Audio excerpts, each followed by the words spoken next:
ଆଜିର ଅନୁଚିନ୍ତା। ତେବେ ଚାଲନ୍ତୁ ଶୁଣିବା ଆଜିର ଅନୁଚିନ୍ତା। ସିଂହ ଏବଂ ହରିଣର ରେସ୍ରେ ବହୁତ ସମୟରେ ହରିଣ ଜିତେ, କାରଣ ସିଂହ ଦୌଡ଼େ ଖାଦ୍ୟ ପାଇଁ ଏବଂ ହରିଣ ଦୌଡ଼େ ଜୀବନ ପାଇଁ। ଏଣୁ ଉଦ୍ଦେଶ୍ୟ ଆବଶ୍ୟକତା ଠାରୁ ଅଧିକ ଜରୁରୀ। ତେଣୁ ସିଂହ ହରିଣର ରେସ୍ରେ ହରିଣ ହିଁ ଜିତେ। ଶିକ୍ଷା ଲାଭ କରି ଏହାର ଯଥା ଉପଯୋଗ ନ କଲେ ଏହାର ମୂଲ୍ୟ ନଥାଏ।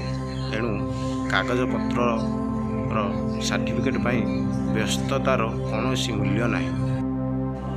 ଜ୍ଞାନ କୌଶଳରେ ଅଗ୍ରଗତି କରିହୁଏ ସତ, ହେଲେ ଏହା ସାହାଯ୍ୟରେ ଅନ୍ୟକୁ ନିୟନ୍ତ୍ରଣ କରିବା ଅସମ୍ଭବ।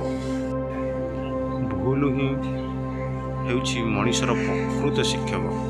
ଆଉ ଯିଏ କୌଣସି କ୍ଷେତ୍ରରେ ଯଦି ଭୁଲ କରିନାହିଁ, ତା ମାନେ ସେ କେବେ ଚେଷ୍ଟା ହିଁ କରିନାହିଁ। ଲୋକେ ଏଠି ନୂଆ ନୂଆ ରିଲେସନକୁ ବହୁତ ଭଲ ପାଆନ୍ତି, ଆଉ ପୁରୁଣା ହୋଇଗଲେ ରିଲେସନ ଭାଙ୍ଗି ଦିଅନ୍ତି ଓ ଦୂରେଇ ଯିବାକୁ ଚେଷ୍ଟା କରନ୍ତି।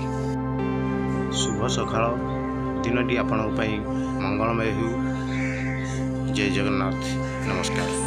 ଆମର ଏ ଅନୁଚିନ୍ତା ଆପଣଙ୍କୁ ଯଦି ଭଲ ଲାଗିଥାଏ, ଲାଇକ୍, ସେୟାର, ସବସ୍କ୍ରାଇବ୍ କରିବାକୁ ଭୁଲିବେ ନାହିଁ। ନମସ୍କାର।